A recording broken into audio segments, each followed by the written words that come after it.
il Cholo Simeone è un allenatore molto più italiano di tanti allenatori italiani per quanto riguarda la concretezza.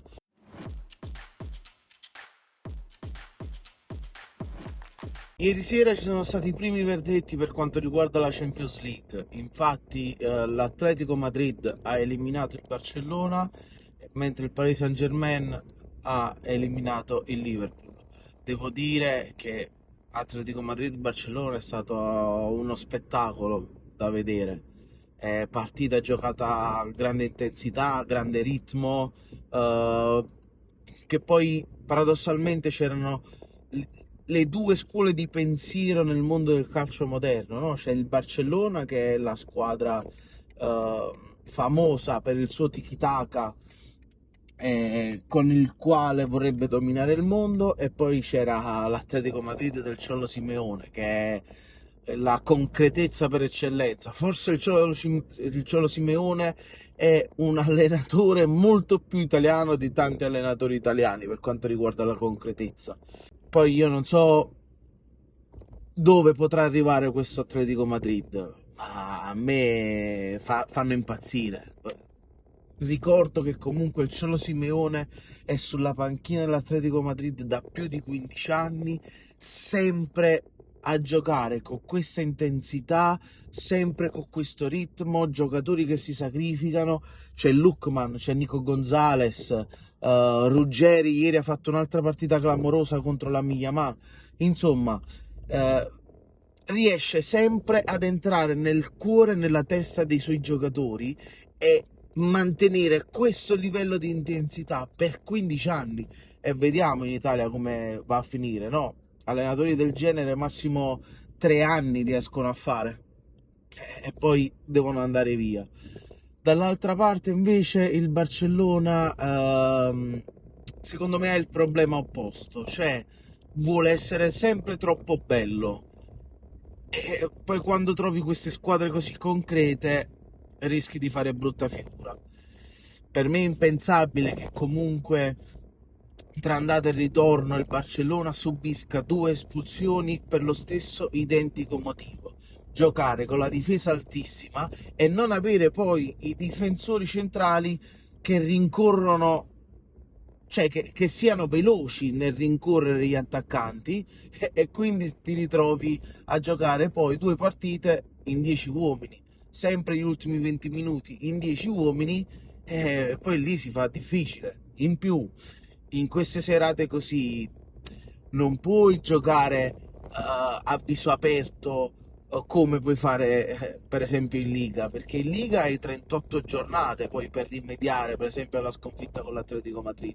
Tanto è vero che tra le 3 competizioni dove si sono affrontati Atletico Madrid e Barcellona, l'unica nella quale è in vantaggio il Barcellona è il campionato, perché la Coppa del Re è stata eliminata proprio dall'Atletico Madrid, e dalla Champions League con ieri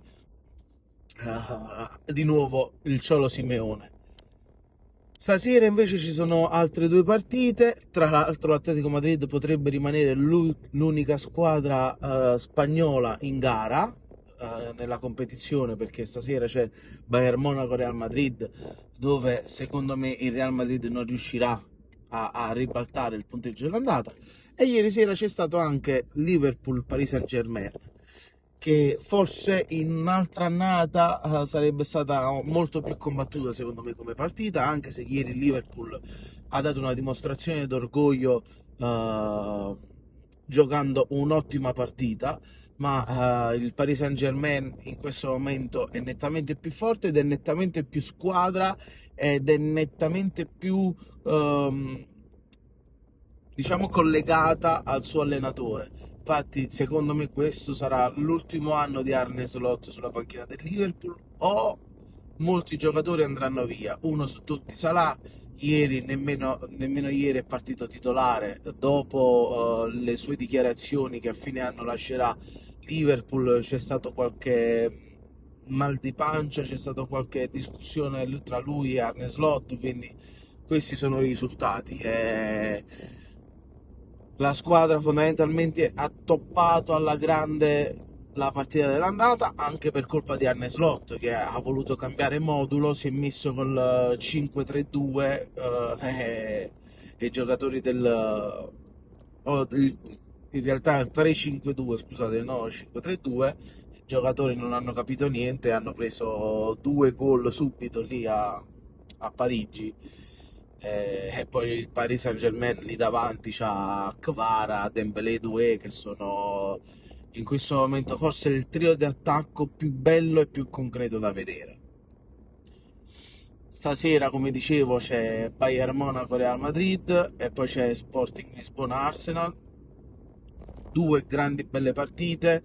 L'Arsenal rischia dopo il pareggio dell'andata, mentre invece secondo me il Bayern Monaco resta la favorita per questa Champions League. Secondo me il Bayern Monaco è squadra in tutti i reparti e su tutti i fronti, e poi comunque ha giocatori di livello, quindi mentre l'Atletico Madrid è squadra, il Bayern Monaco è sia squadra e sia a giocatori di altissimo livello. Per citarne solo alcuni, a Neuer in porta, che all'andata ha fatto un partitone, a Harry Kane davanti, che comunque dimostra di aver buttato tanti anni al Tottenham e non aver vinto niente, pesa sulla sua carriera, mentre è un attaccante formidabile. E poi c'è Michael Olise che è fortissimo, secondo me uno dei candidati ai prossimi palloni d'oro. Voi che cosa ne pensate delle partite di ieri? Fatecelo sapere nei commenti, vi ricordo di seguirci, vi ricordo soprattutto di aggiungervi al canale Telegram, dove insieme a noi potete commentare le partite, possiamo gestire in un certo senso le nostre live, perché ovviamente quello che noi vogliamo è creare una grandissima community con chi ci ascolta, con chi ci vede, e divertirci tutti quanti insieme come se fossimo tutti quanti dei grandi amici. Quindi mi raccomando, aggiungetevi al canale Telegram, seguiteci sui social e restate connessi, perché a breve lanceremo alcuni aggiornamenti, tra cui una seconda live oltre a quella di lunedì. Ciao a you e buona giornata.